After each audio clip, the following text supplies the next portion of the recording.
quite a few years. They got some older ones, the old, you know, the way back in the what 70s. And they're still using the ones from the 70s. Some of them, yeah. So. And what do you know about Dempster's? Oh, that's about the only dry spreader I've ever used. It's a good spreader. Yeah. So. No, then like I said, the last one they got one that's got hydraulic shut-offs on and off, you know. Yeah, the new one. Yeah. But they haven't. I think they still got like four of the old ones yet.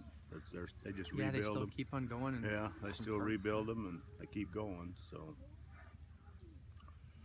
70, so that'd be 40, 45 years old, still going.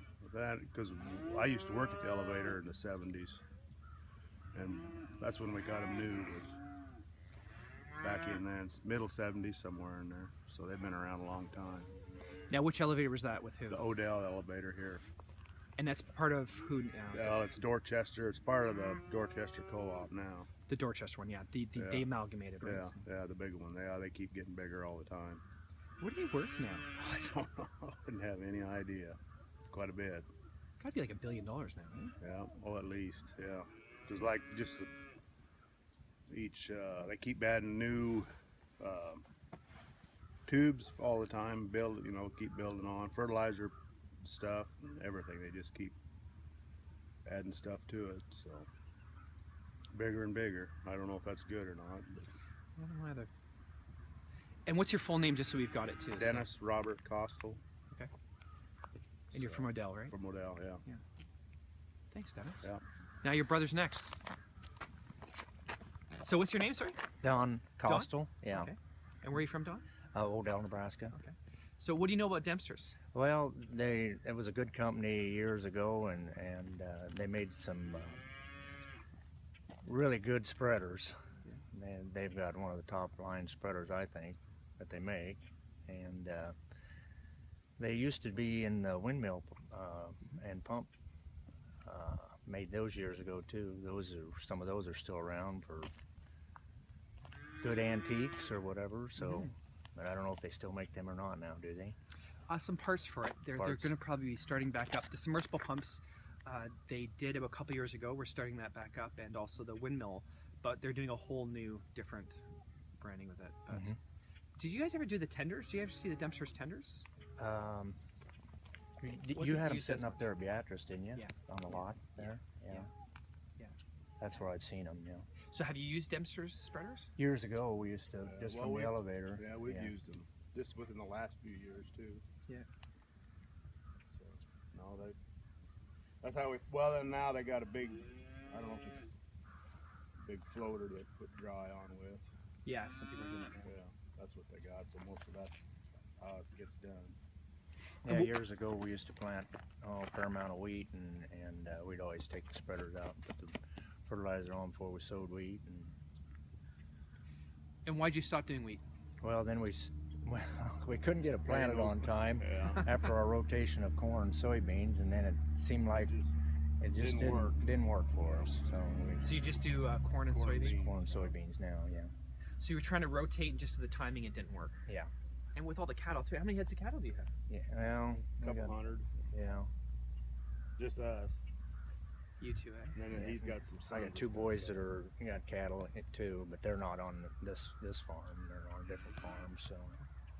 And your dad's before that, and dad before that, or? Yeah. Yep. Were your parents homesteaders, or when did they start coming? Back in the 1900s, early 1900s. Grandpa. And Dad, he passed away here just in the last year, a little over a year ago. Oh, sorry about that. So, no, we used to use a lot of Dempster spreaders, put fertilizer on. That's just how you did it. And it's like anything now, it's just getting a little more, I don't know what you call it. Yeah, we used to put them on use them out here on this grass too. Yeah, fertilizing the grass. Oh, really? Yeah. Okay. Yeah. I don't hear it that as much, but well, I guess so. If you've got that many head, it makes it easier, right? Just to because you just hook onto it and first spread it.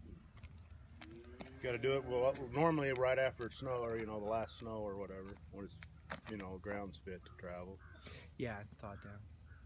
So it's interesting you say that. How do you know it's the last snow? You just take a guess. That time of year, I don't know. Usually it's pretty early spring. And then the snow brings the fertilizer right it just down. kind of melts. Yeah, so it spreads evenly.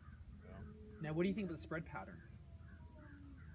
Pretty good. Years ago, they used to have the 45-foot width, and then they went to the 60-foot width, and I think as long as the wind wasn't blowing, they had a good pattern.